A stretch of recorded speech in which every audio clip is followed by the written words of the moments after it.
In 149 BCE, the Mediterranean world stood on the precipice of a final, brutal reckoning as the Roman Republic prepared to extinguish its oldest rival, Carthage, in a conflict that would redefine the limits of total warfare forever. Following the Second Punic War, Carthage endured a crippling indemnity of 10,000 talents, yet their rapid commercial recovery in the early 2nd century BCE triggered deep-seated paranoia within the Roman Senate, who feared a Punic resurgence.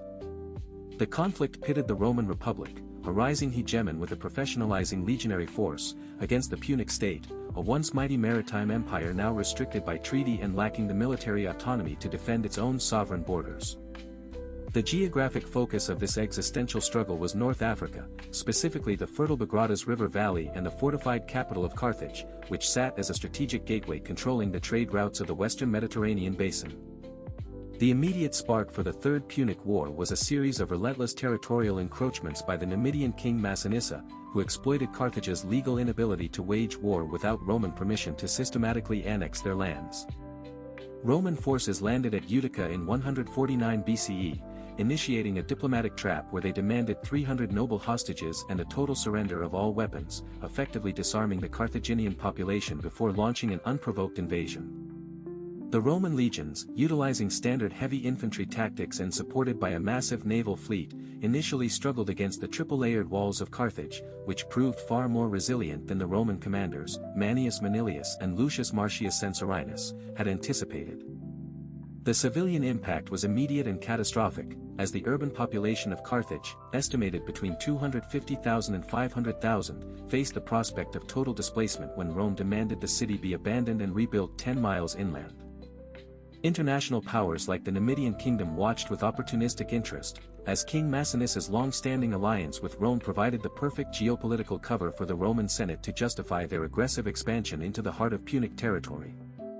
A critical detail of the early conflict was the Carthaginian decision in 150 BCE to finally raise an army to repel Numidian raids, an act of self-defense that provided the specific casus belli Rome needed to declare war. The young Scipio Aemilianus, the adopted grandson of the legendary Scipio Africanus, began his ascent during these early campaigns, proving his tactical acumen by saving the Roman rearguard during a disastrous retreat from the walls of Carthage. The map of the early front centered on the Punic heartland, with Roman naval vessels blockading the Gulf of Tunis while their legions established a fortified base at Utica to secure supply lines for the impending siege. The chronology of the opening phase began with the 149 BCE landing, followed by the humiliating disarmament of the city, and culminated in the desperate Carthaginian refusal to relocate, which solidified the Roman commitment to total destruction.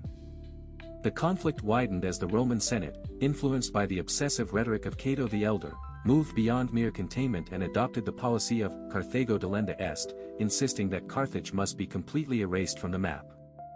Each side faced total existential stakes. For Rome, it was the elimination of a historic rival, while for Carthage, the struggle represented a final, desperate attempt to preserve their identity and sovereignty against an implacable, expansionist power.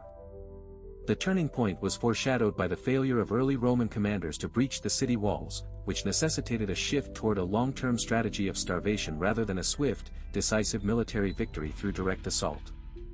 The war remained unresolved as 148 BCE drew to a close, with the Roman army bogged down in a grueling siege that challenged their logistical capabilities and tested the resolve of the Carthaginian defenders under Hasdrubal the Boeotarch. The next episode will detail the brutal implementation of the naval blockade and the final, harrowing assault on the Bursa citadel that marked the end of Punic independence in North Africa. Carthage's survival was hampered by the 201 BCE treaty, which forbade them from maintaining an independent military force, leaving them vulnerable to the predatory expansionism of neighboring Numidian forces and the shifting political whims of the Roman Senate. The Roman Senate's obsession with Carthage was not merely about security, but was fueled by a desire to seize the lucrative agricultural wealth of the North African provinces, which were vital for the grain supply of the growing Roman population. The Carthaginian defense was bolstered by a desperate citizen militia, including women who famously cut their hair to provide the necessary materials for manufacturing catapult ropes, showcasing the total mobilization of the city's remaining human resources. The destruction of Carthage serves as a haunting historical reminder of how unchecked geopolitical paranoia and the dehumanization of a rival can transform a diplomatic dispute into a total war of annihilation that leaves no room for reconciliation or survival.